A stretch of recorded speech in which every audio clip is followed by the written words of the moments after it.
Battle of the Queens, or a more accurate title is A Little Big Girl versus Her Pet. So even a Yonko, in this case Big Mom, who is not using her Delphoid power or Haki or her sword to fight, can finish a Yonko commander with 2 hits. Jack did lose a couple of times, but I thought maybe he's the weaker of the commanders, but it seems that they are on the same level. So the difference between a Yonko and their commanders is quite big. I wish the reason I did fight was not food, because it looks childish, but what made me laugh out loud was when Big Mom said to Queen, "Give me the Shiriko, you damn lizard." I never thought that I would see someone fighting a lizard for food. But hey, there is a first for everything. So far, the most useful person in this arc is Big Mom. She brought down one of the top commanders of Kaido, she did save the life of Kid and Killer, and she did free Kamawatsu. And she did all of this only in a couple of pages. That's very impressive.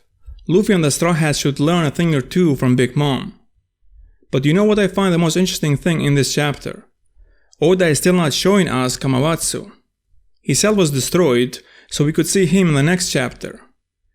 Now, Oda did hype him a lot, so if he is not something really special or unique, then it will be disappointing.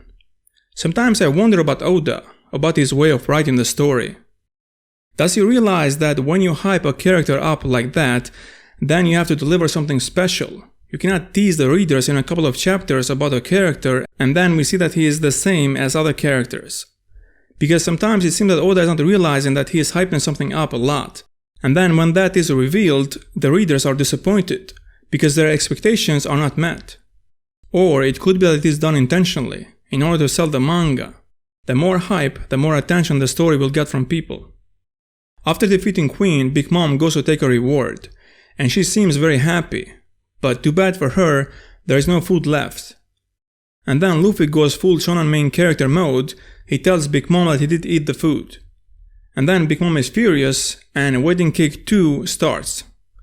Queen is laying down but he's not unconscious, and he did hear what Luffy said, so in the next chapter he could attack Luffy as well. So Luffy then is caught between Big Mom and Queen. And I think that's where Kamawatsu comes in and starts fighting Queen in order to protect Luffy. The old man and Luffy had to get out of the ring in order to avoid Big Mom's attack, and the color starts to signal that they are about to explode. Oda didn't make it clear how Luffy did remove the colors. It is shown in the same way as it was with Rayleigh. Here's my theory how Luffy did manage to remove the colors without them exploding or the blades cutting their heads. When a person uses armored Haki, the standard one, he is using on his body. But there are other ways to use it. One of the ways is what a swordsman does. That instead of just coating the body, he is coating the sword. So Haki is being sent to an object. So it is possible to use armored Haki on objects as well, besides the body of the user.